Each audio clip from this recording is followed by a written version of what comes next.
welcome back to Bunters Yard. And today I seem to have missed the beginning of this video off, but anyway, I'll try and explain as we go along. Now, last week we did another 6-wheel wagon, which was very rusty.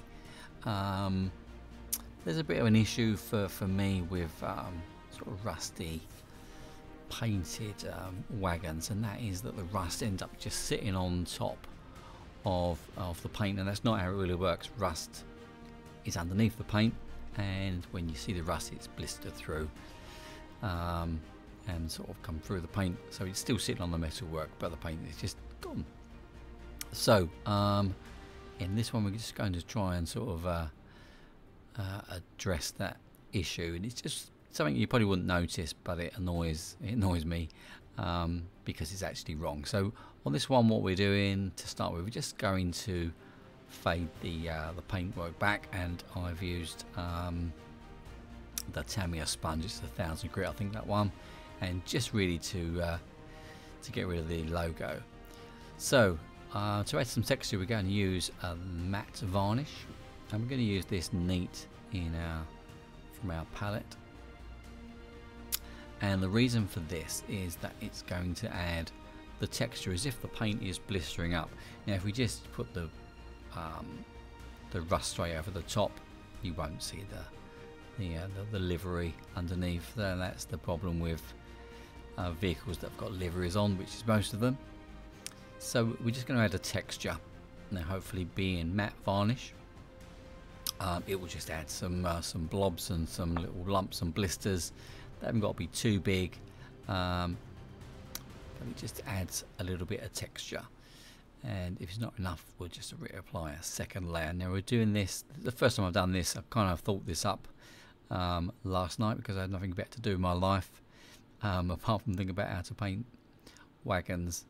So this kept me awake till about 1 o'clock. Whether it's worth it or not, I don't know, you be the judge.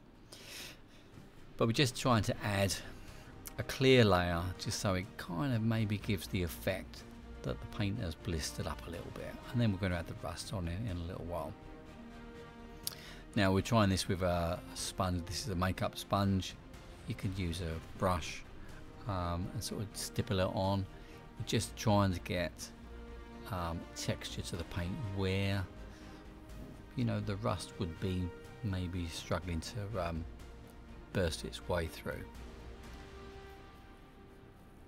So I hope that explains what we're doing. So there we go. So it's dried, and you can see a few sort of blisters on there, sort of a few lumps where the paint could have, in theory, sort of blistered up. Now we need to add some rust, and these are just two rust type colours. This is a orange brown, so it's the lighter of the two colours, and then we use a dark colour, just a dark brown. Dark rust, whatever. This is just a flat earth, I think, flat brown, I think this is called. And these are vallejo colour paints rather than the air, so these are a little bit thicker, so they'll leave a bit of a texture as well, so they'll help with the texture. Now, we're not going to cover up all of the bits that we've done. We don't want to do that, because this with the sponge will create its own texture. We kind of want to kind of go in between the matte varnish that we've added. So some of the lumps and the blisters that we've created with the matte varnish, we're going to kind of steer clear of, because that's the transition between the paint and the rust. So what happens in the real world is that you'll go from the good painted surface, you'll go to then a blister, which is underneath the paint.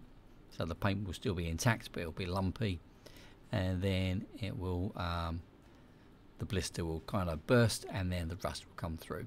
So there's different sort of levels of this transition, and that's what we're trying to create. So we need all of these different textures on the same model. Hope that makes sense. So we'll just sort of dab a bit more in. Now, if we get it wrong, we can just wipe it back. It's not the end of the world. Now we can see where the matte varnish is, but we'll blend all that in a little while.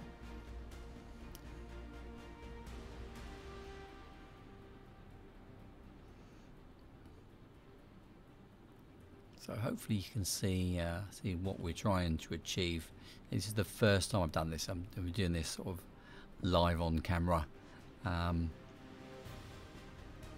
hopefully at the end of it we'll get something that's worth looking at, and if not, then we've learned how not to do something.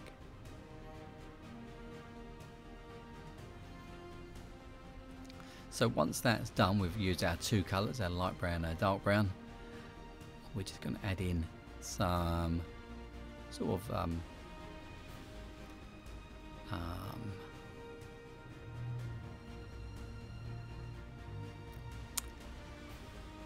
yes, sorry, got distracted there. We're going to add in just some more localized sort of areas of rust. So we'll start with a light colour first, and if it's too we don't want it too big, but if it's too big and too heavy, just dab it back and we'll start again. It all adds to the effects, so don't be too sort of precious over this this stage. That's too big, we'll get rid of that.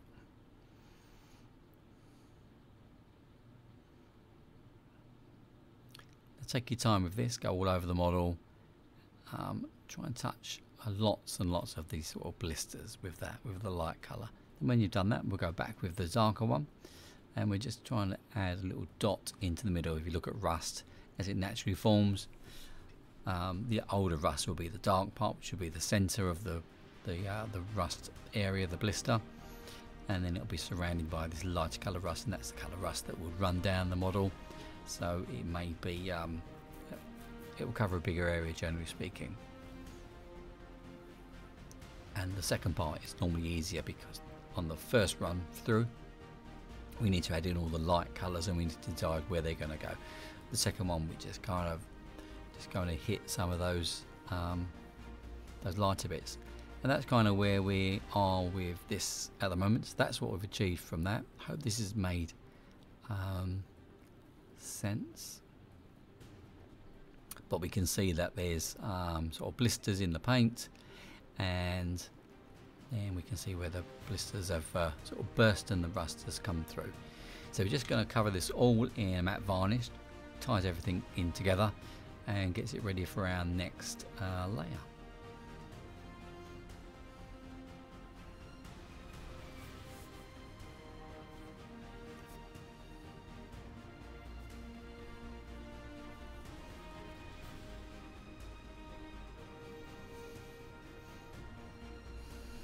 So hopefully that looks a bit better now. So the first matte varnish doesn't sort of stand out, it's kind of blended in more, and we could leave it there if we want to, but we're not going to. We're going to continue. Now generally around the rust, the blisters, the paint will start to discolour, so we need to mix up a lighter shade. Now we could just normally use just like a sandy colour, but we're lucky enough we've actually got this oil paint, which is a rust, it's a primer colour, and mixed together with that sand ecru colour, it kind of gives us a faded version of the original paint that's already on the milk wagon. So we're just going to touch this in. It's quite wet, and we're going to make a wash from this. And my hope is that it will catch in between the blisters and kind of leave this this faded look within the blister areas of the where the rust is.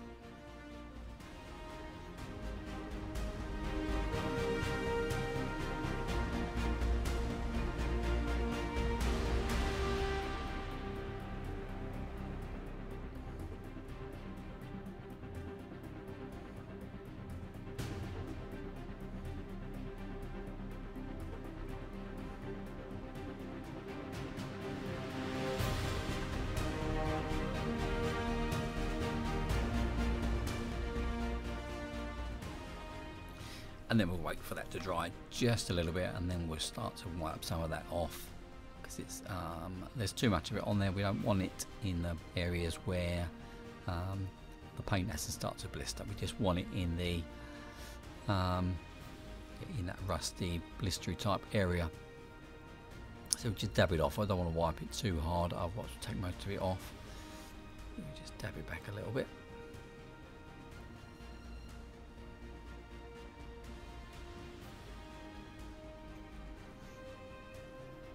So you can see that sort of accentuated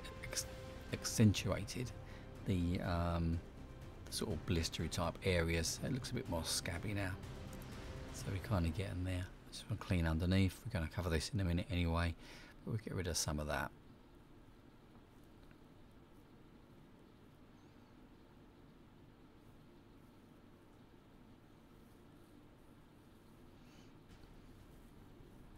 Do the same on the other side. Just clean a little bit of that off. If you wait for this to dry a little bit, then you can get a better idea. It will change very slightly. So that it's dried now, and we're just going to wipe it back again a bit more with the paper tissue.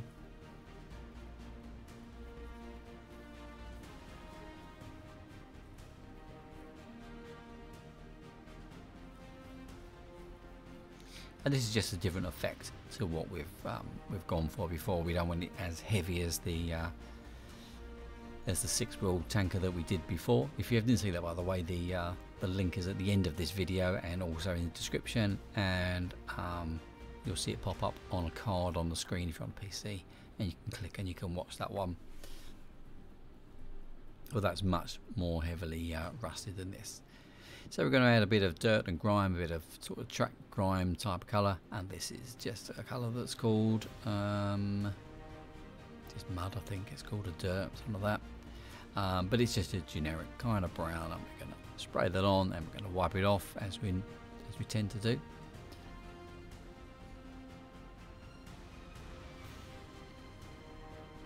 We don't want to make this too dirty, but we need to make it look like it's been around the block a couple of times. So we'll just spray and then wipe and brush and then spray a bit more until we're happy with the effect.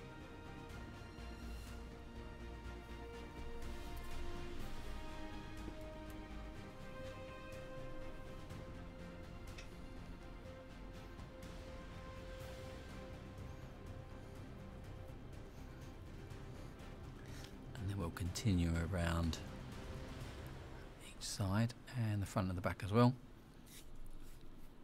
The ends of the wagons are generally a little bit dirtier than the sides for some reason or other. I'm sure it's probably got something to do with the fact that it's probably sheltered from the rain when this is trundling along the track. I'm not sure, but anyway, then they generally are a little bit dirtier. So we're just going to wipe that back and we'll brush it just to give it a bit of a texture on there. We don't want it all the same colour, it just doesn't look too natural.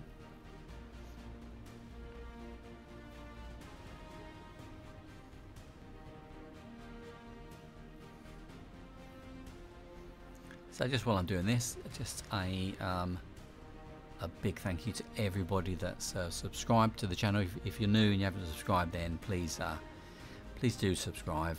Click all the like buttons and make a comment, leave a comment. It's always great to hear from you. I try and answer everybody. Next couple of weeks is going to be a little bit difficult for me, and I'm going to try and keep up to date. So if I don't answer you straight away, then please accept my apologies. But like I say, if you're new, then that's great. We are getting close to our 1,000 subscribers, which is a big landmark for all YouTubers, as probably as you know. It's just really nice to be able to create these videos for you, and I'm glad they are of use. I've seen lots of people on Instagram posting pictures where they've followed some of the techniques and tutorials, and come up with some really stunning models. So well done to all of you for that.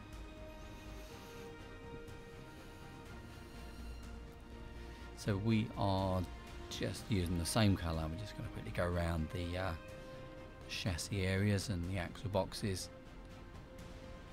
Not going to spend too much time on this particular one because that's not what this particular model is about. So we've refitted the ladder I took that off. It was just gently glued on, so we've super glued it back into place and fitted the wheels, which have also been sprayed in the same sort of mud colour. And we're going to add a few powders in, and we've got some different shades still in the palette as always.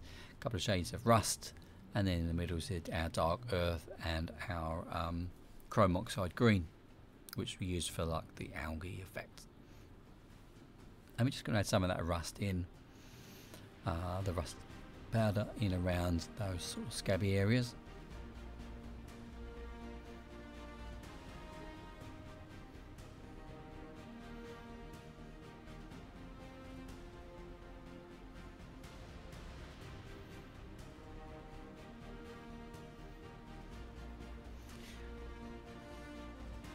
Now again, we don't want to go too heavy with the rust powders, as it will just sort of obscure the work that we've done with the brush and the stippling. So just really concentrating on these scab areas and some of the joins where the tanker sits on the chassis.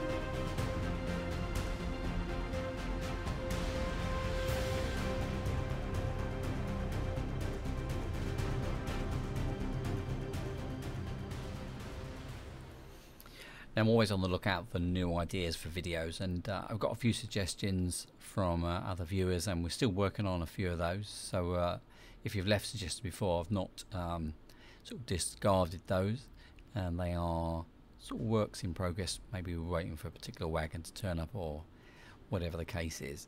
But yeah, we're still working on those. But if you've got any suggestions of things you'd like to see, do let me know down in the comments below, and I'll try my utmost to create something that will sort of satisfy that request.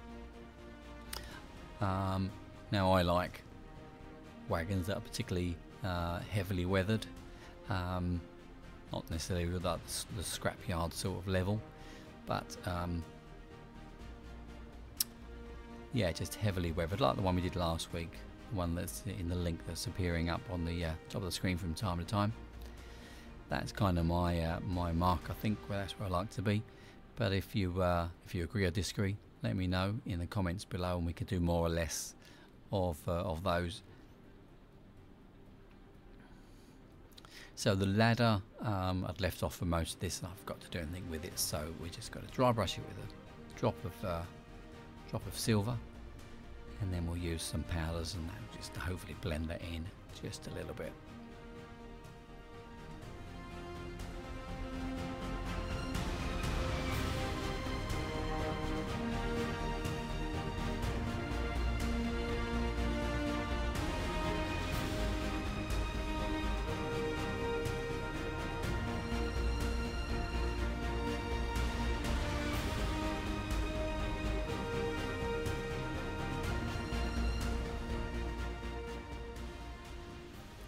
So the final stage is just to tie everything together again with another matte varnish, and this just ties all the powders, just fix them in place, and just kind of unifies everything a little bit more. And that's it. We're pretty much done. If you want to add a few more dots in just to highlight this, we've just used a couple of oils at the end, just to make a few more scabs. You can see a little darker scabs on there. Apart from that, we're done. I hope you enjoyed this video. Have a good weekend. May the force be with you, and we'll see you soon.